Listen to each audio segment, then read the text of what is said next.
So, Stephen D here on Pure 24/7 Radio, and we are on the third part of this interview series about Street Angels' 20th anniversary, which is really, really cool. So, if I introduce you first, Paul, and can you give us a brief overview of what Street Angels is?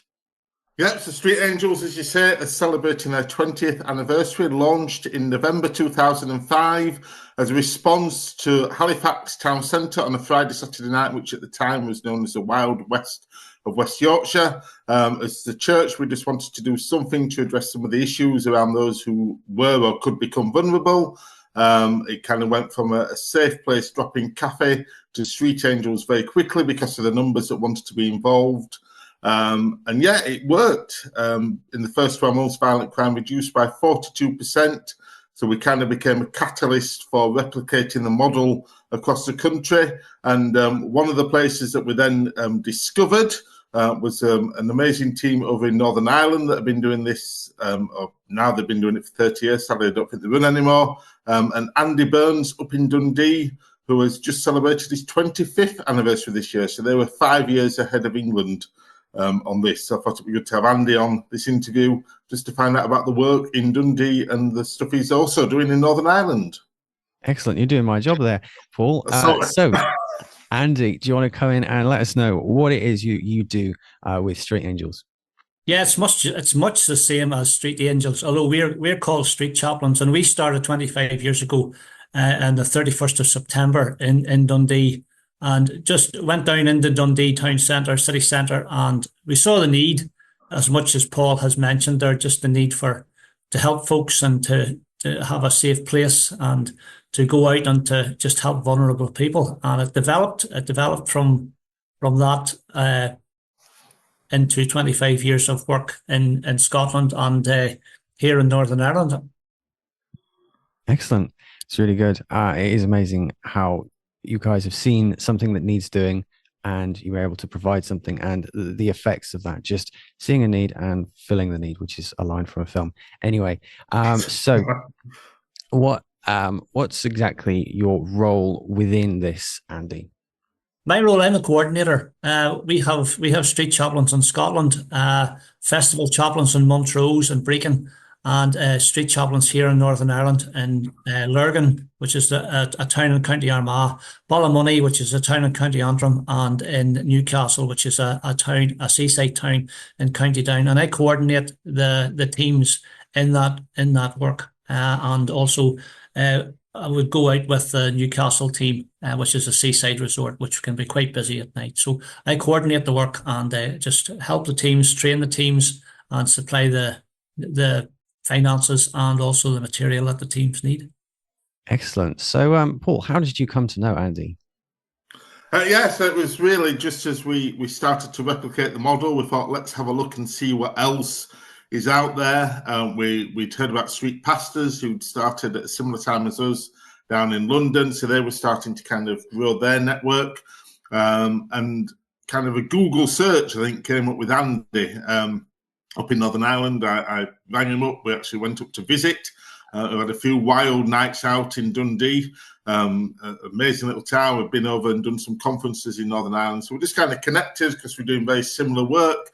And then kind of Andy was one of the key people in pulling together and starting a network, just so that we were representative of Scotland, Northern Ireland, England, and of course now we've spread to places like Magaluf, as we heard in the first interview. So it was just kind of a coming together of minds, vision, heart, for seeing change within the nighttime economy. That's excellent. One of the things is I'm noticing is that there isn't any like competition. You don't see each other as competition. It's doing what needs to be done in the various areas. So when you mention the street pastors, it's not a competition. You're working in different areas, and I love that. Absolutely, yeah. I mean, my heart is that we just see people, the church and the community, getting out there, making a difference within their own localities.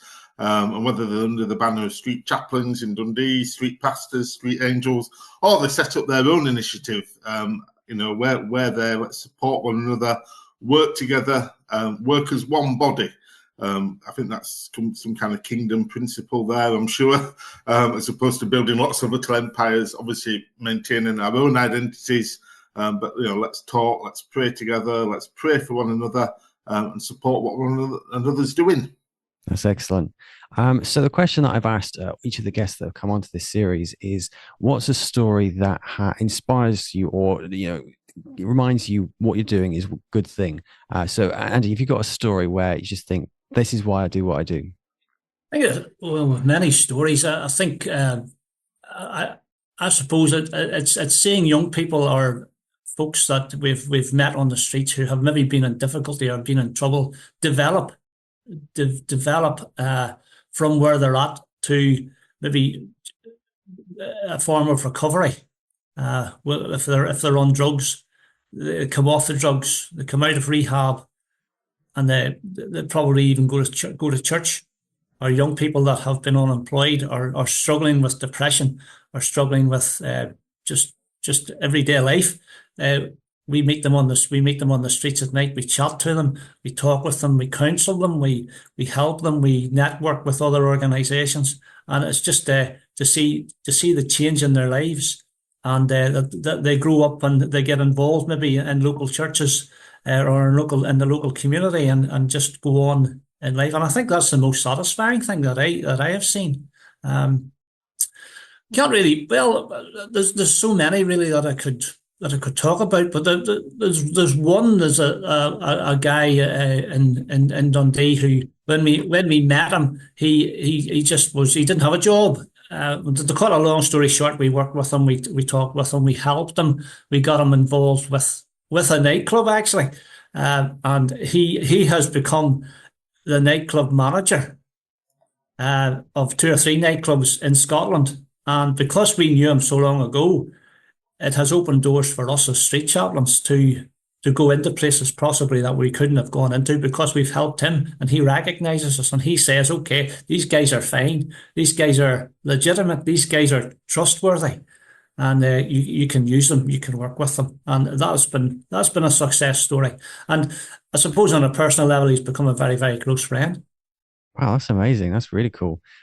It's amazing what you can do when you're going out and you're being with people and they're vulnerable and you're able to chat with them, able to help them. The stories that I'm hearing is absolutely amazing. And it's really cool that you're able to actually develop a connection that could even further help you to help more people. And that's really, really cool.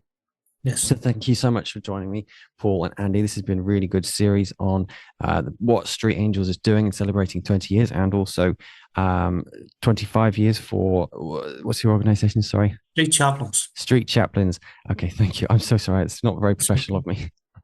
Okay. Anyway, thank you so much for joining us, Paul and Andy. It's been a pleasure. Brilliant. Thank you. Cheers. Thanks a lot. Bye for now.